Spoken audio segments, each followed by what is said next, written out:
Hey, it's Craig. I just wanted to let you know that you can listen to Canadian History X early and ad-free on Amazon Music, included with Prime. Greetings and welcome to another episode of Canadian History X. If you'd like to support the podcast, you can. Just go to patreon.com/CanadaEHX. You can support the podcast for as little as $3 a month. So today we're going to continue our look through the years of Canada's history. We've done quite a few so far, and we're on to 1894. So let's begin. Notable events. On January 1st, the town of Calgary became the city of Calgary, thanks to the influx of people moving to the community because of the railroad coming through. The city will continue to be the largest city in Alberta for the entire 20th century, surpassing Edmonton even though the northern capital of Alberta is older and the political and academic center of the province. On February 20th, the Supreme Court refuses to hear the appeal of the Manitoba Francophones through the Manitoba Schools Question. The question was a political crisis for Manitoba during the latter part of the 19th century, and it involved separate schools, publicly funded, for Roman Catholics and Protestants. This issue was quite old, dating back to nearly the founding of Manitoba itself in 1870.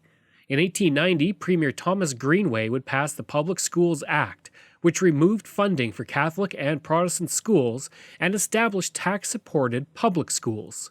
At the same time this was enacted, another act was passed removing French as the official language in Manitoba, despite it being very prominent among the Métis and others in the community. The two were not related politically, but it would increase the controversy over the schools. Court cases would be conducted, with the first in 1892, when the Manitoba Queen's Bench held that the Public School Act was valid. This would eventually go to the Supreme Court, but even with the refusal to hear the appeal, this was not going to go away, and it would spread to federal politics in 1896, and it would be heavily influential in the 1896 federal election that divided Conservatives in Quebec and Ontario. We will hear all about this issue as it progresses over the next 2 years to that election in coming episodes. On March 22nd, the Montreal Hockey Club would defeat Ottawa in the first Stanley Cup Challenge. Montreal had won the first Stanley Cup in 1893, and Ottawa would take them on to win the cup for the first time, but they would lose 3-1.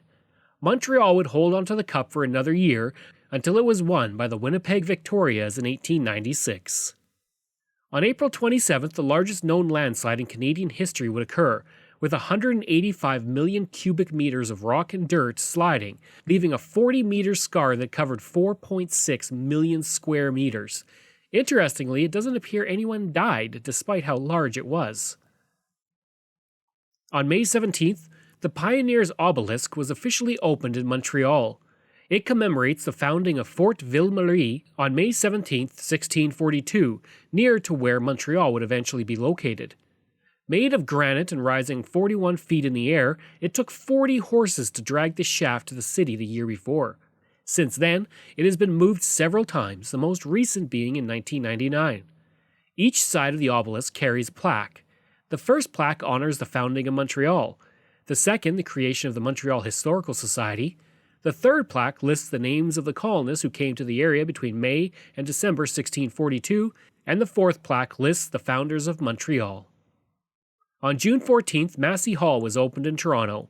The idea for this hall came from Hart Massey, who wanted to build a music hall for people in Toronto to meet and enjoy music. He also wanted to honor his son who had passed away and loved music. It was his feeling that the hall should not be a place that made a lot of money, and it would allow for both the rich and poor to attend events. By the time it was completed, it cost $152,000, nearly $4 million today. The hall has seen many notable performers and dignitaries. In 1901, the future King George V and Queen Mary attended an event with Sir Wilfrid Laurier. Many famous figures have given lectures and performances at the hall, including the Dalai Lama, Gordon Lightfoot, Bob Dylan, Billy Joel, Oscar Peterson, Winston Churchill, Glenn Gould, Neil Young, Bob Marley, The Band, Justin Bieber, Van Halen, and Jerry Seinfeld. In 1981, the hall was designated as a National Historic Site of Canada. In 2018, Gordon Lightfoot and Geddy Lee reflected on Massey Hall and their histories. Your favorite moment at Massey Hall, what would that be? I think it was when I to see Dave Brubeck, and second, next on the list would be Lucio Pavarotti at Massey Hall. Wow. Well, the times that I went to see the Mendelssohn Choir and went down to see the Toronto Symphony Orchestra, those are the times that I really do remember best. But are you serious? I mean, you're the guy who, you're the Hall of Fame performer from Massey Hall, and your favorite moments are other people's concerts that you saw? Yeah, I enjoyed seeing people there, and I always went back there. And every moment at Massey Hall is a favorite moment. That balcony is where I sat to see the Cream back in 1969. What was really funny is they didn't bring a PA system. So Jack Bruce and Eric Clapton were singing through the house PA. Wow. And they didn't have their amps or drums mic'd at all. So they just had two Marshall stacks and the big drum kit here, and they were amazing. But their voices were very distorted coming through those little, I thought that was odd. Even, at that age, I thought, that's weird coming through that system. But that was my favorite band, and that was an incredibly life-changing concert for me. So yeah, first balcony, stage left. On June 26th, Oliver Mowat, who had been Premier of Ontario for the past 22 years, would cruise to another victory in the Ontario election and would continue to serve as the third Premier of Ontario until 1896. The main issue during the election was the growing schools issue related to French language schools, farmers' interests, women's suffrage, and the growing temperance movement. This was the seventh consecutive victory for Mowat and his Liberals in Ontario, but his support was slipping, with the party losing 8 seats, going from 53 to 45. On June 28th, the Colonial Conference would begin and run until July 9th. It continued discussions begun 3 years earlier regarding laying a telegraph cable at the bottom of the Pacific Ocean to create a link between Canada, Australia, and Asia, and the rest of the British Empire. Meetings were held in the centre block of Parliament, and the Earl of Jersey was there to represent the United Kingdom. Many self-governing colonies were also invited, including Western Australia and Newfoundland.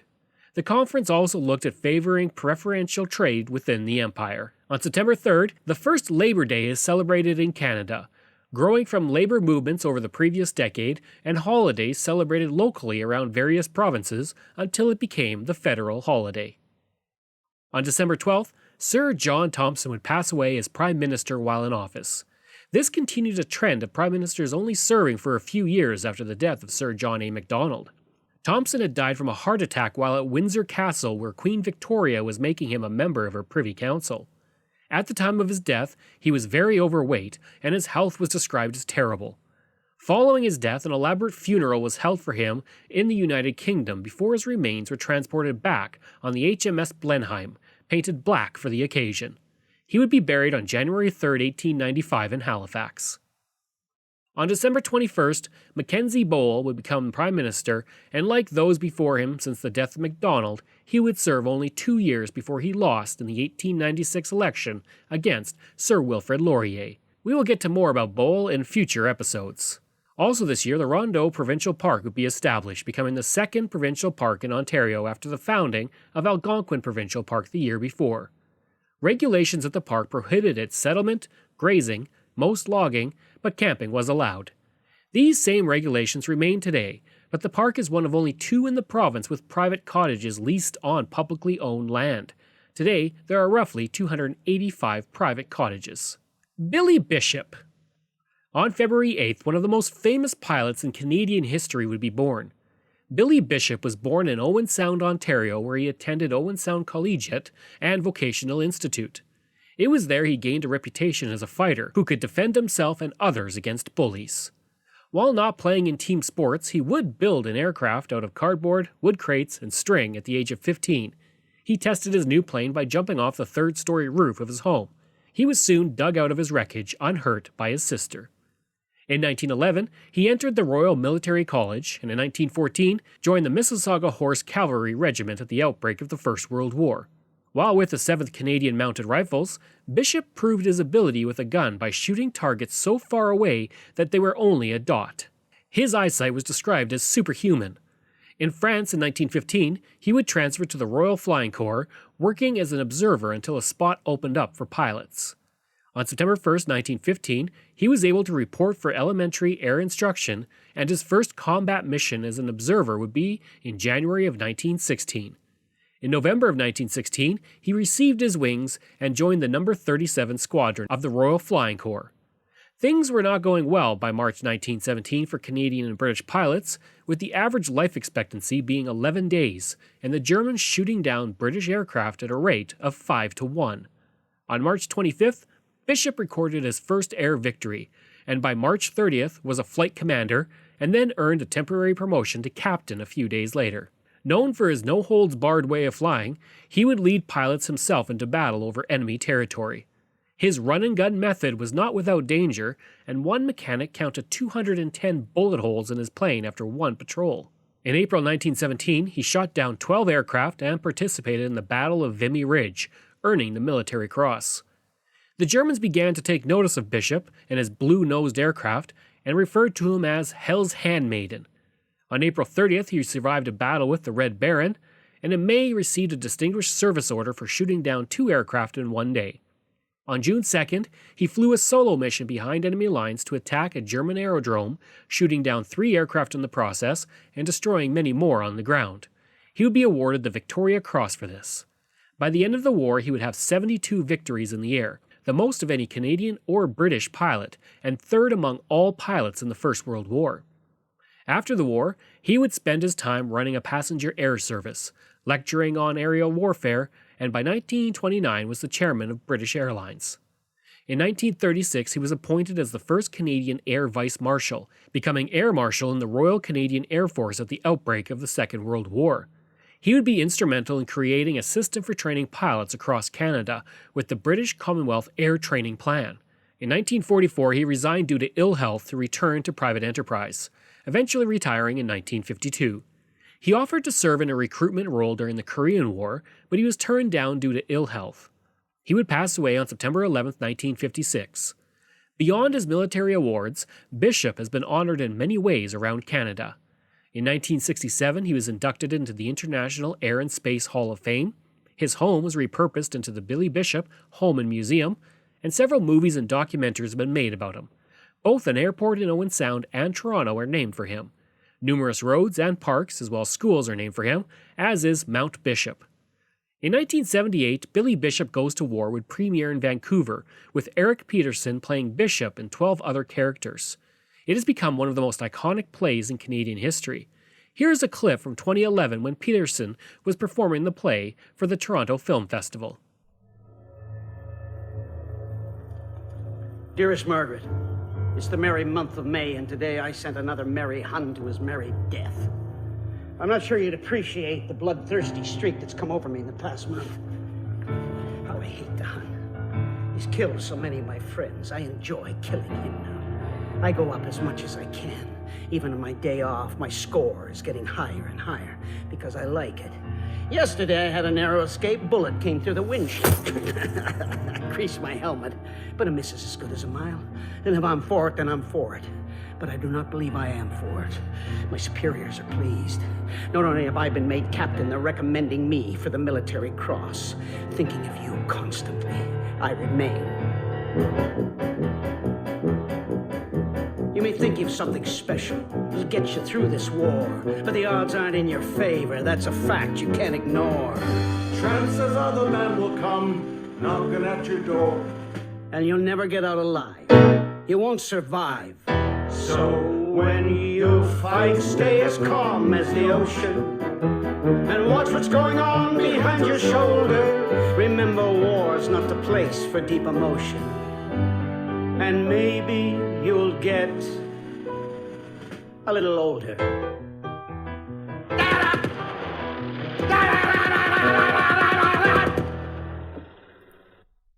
Other notable births. On May 7th, George Drew was born in Guelph, Ontario.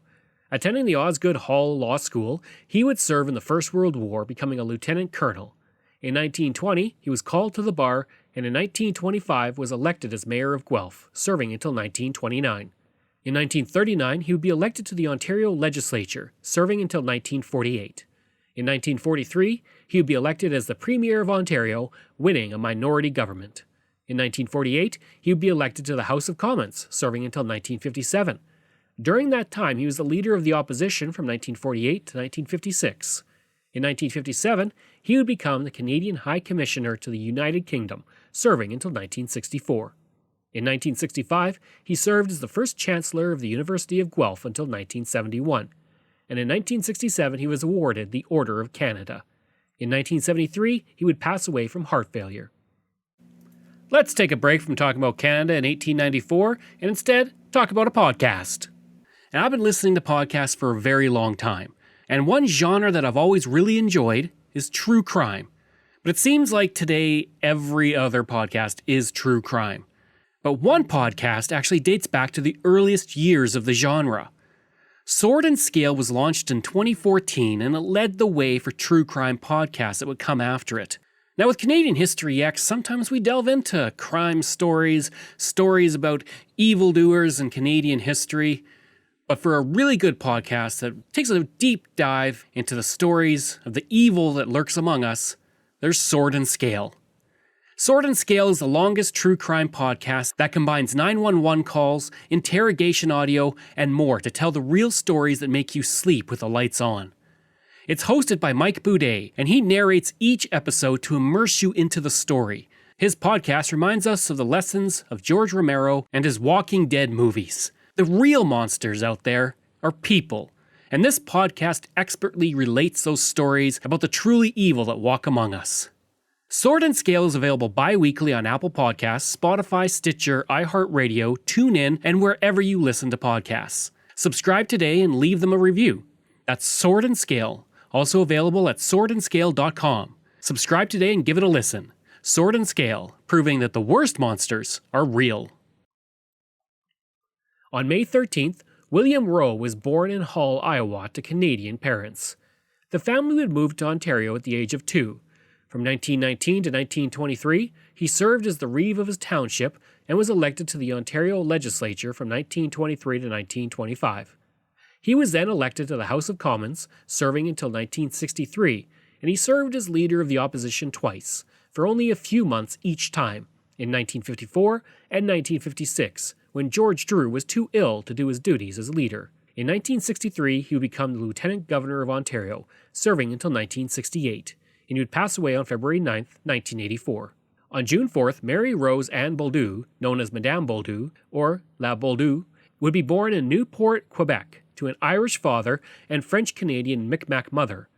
As a young woman, she would begin performing Quebec folk songs, becoming one of the most popular singers in Quebec in the 1920s and into the 1930s, and she is called Quebec's first singer-songwriter. During the peak of her popularity in the 1930s, she was known as the Queen of the Canadian folk singers with her style of blending folk music of Ireland and Quebec with upbeat and comedic songs. Following her death on February 20th, 1941, she would be issued a stamp in her honor in 1994, and a park in her hometown was named for her. On June 5th, Roy Thompson was born in Toronto to a telegraphist-turned-barber father. He would rise to prominence selling radios in Ontario, while also launching his own radio station at the same time. With his wealth growing, he would move into newspapers and become an important press baron in both the United Kingdom and Canada. He would buy several British newspapers, including The Times, and in 1964 he would receive the peerage as a baron for his public services, becoming Baron Thompson of Fleet. In order to do this, he had to gain British citizenship, losing his Canadian citizenship in the process. He would pass away on August 4th, 1976. In this clip from 1965, Mordecai Rickler interviews Lord Thompson for This Hour Has 7 Days. Do you think of this as your country, or are you still a Canadian? Well, I have the authority of the Prime Minister of Canada that I'm a former Canadian. That ought to be good enough, shouldn't it? Yeah. I'm British, certainly. How often do you visit Canada? Do you go very often? About 4 times a year, yes. Do you enjoy it more here? Are there any comparisons? I like the life here very much. The social life is wonderful. I'm on first-name speaking terms with the most important people in not only in this country but in the world. And that includes royalty in many countries. And this, of course, is something that you like. Are you on good terms with Mr. Pearson Not Canada? particularly, no. I don't admire Mr. Pearson very particularly. And while he didn't take any action that deprived me of my Canadian citizenship, he certainly has done nothing about it. He wouldn't allow you to use a Canadian title, is it? That was undoubtedly a fact. He dug his heels in on that. And You again, think this was a personal... well, I find it hard to believe that it wasn't. I'll put it that way.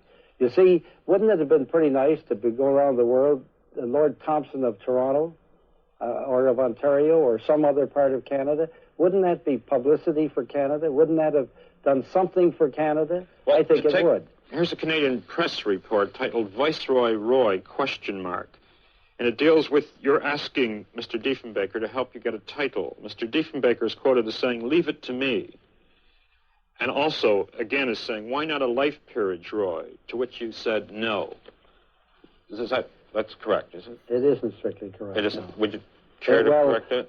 I had talked this over with John Diefenbaker once, and I left with a definite impression that he was in favor of my getting a title. Now, he didn't do anything about it, but he did definitely offer me the Governor-Generalship of Canada on 3 occasions, on one occasion of which there was a witness. On September 10th, Humphrey Wrong was born in Toronto, the grandson of Edward Blake and the son of historian George Wrong. He would lose his eye in an accident at the age of 5, and despite this would still enlist and serve in the British Expeditionary Force, where he was sent to the front. After the war, he attended Oxford and in 1921 became a history professor at the University of Toronto. In 1927, he became the first secretary to Vincent Massey, head of the Canadian Embassy in Washington and future Governor-General of Canada.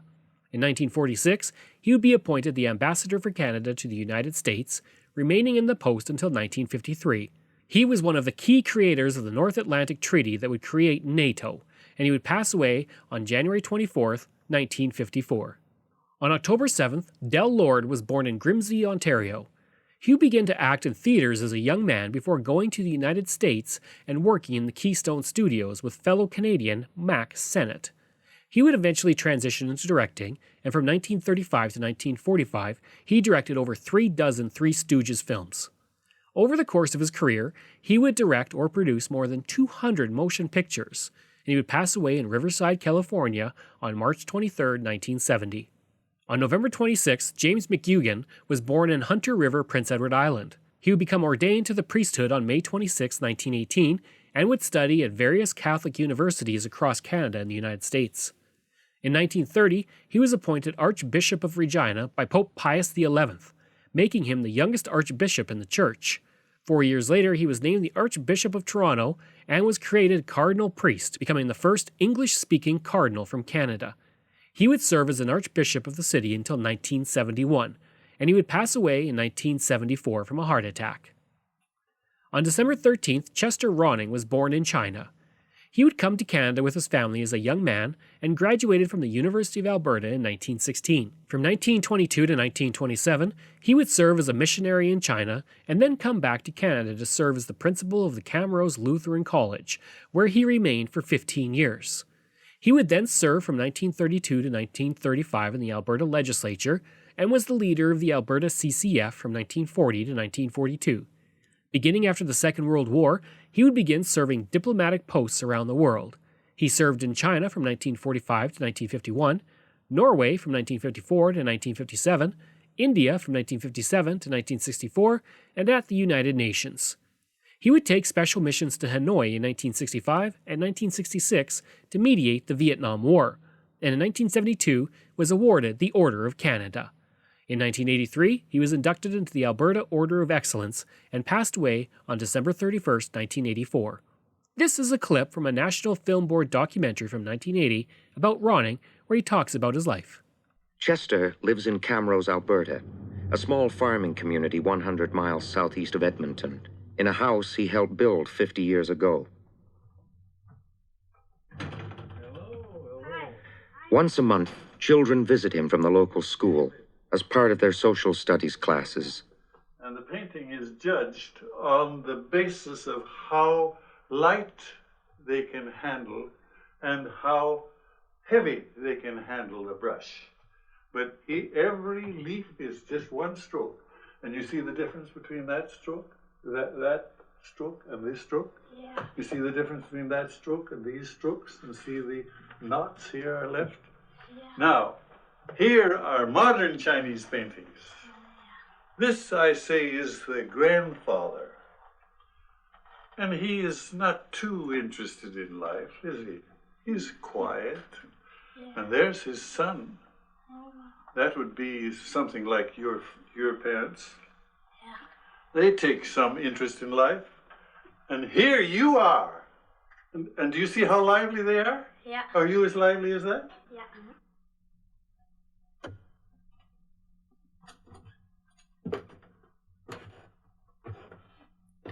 The attic of his house is a store of treasures.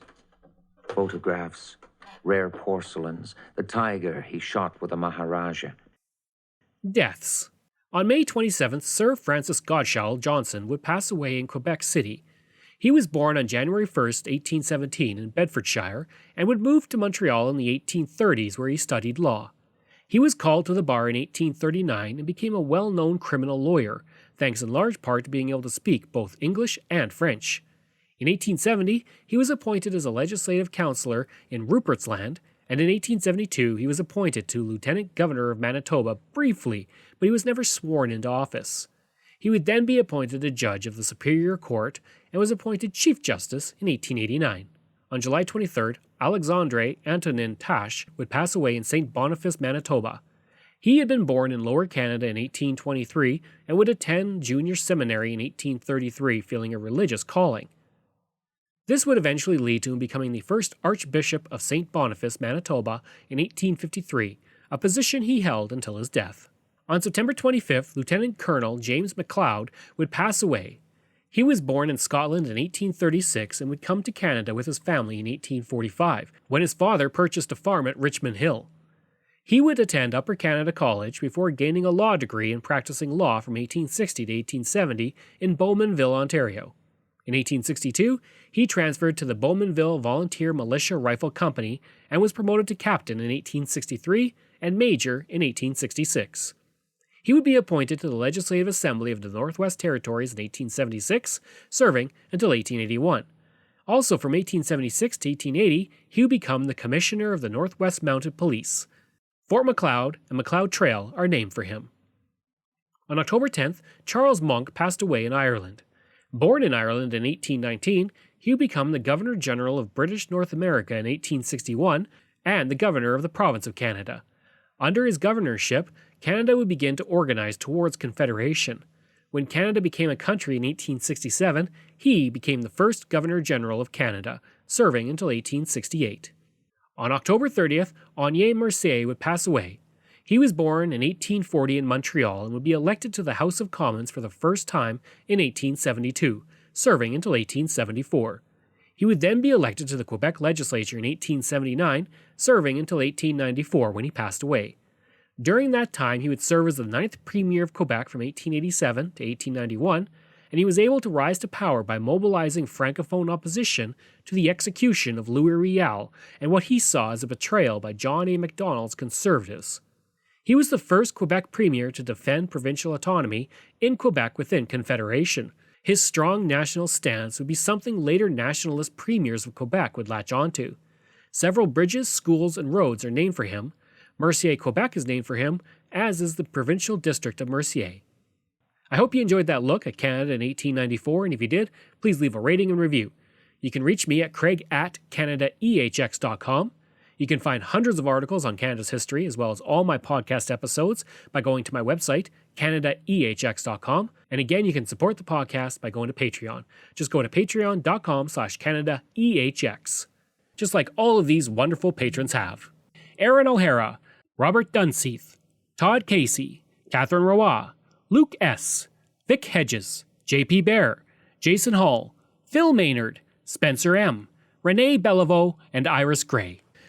Thanks, and we'll see you again next time.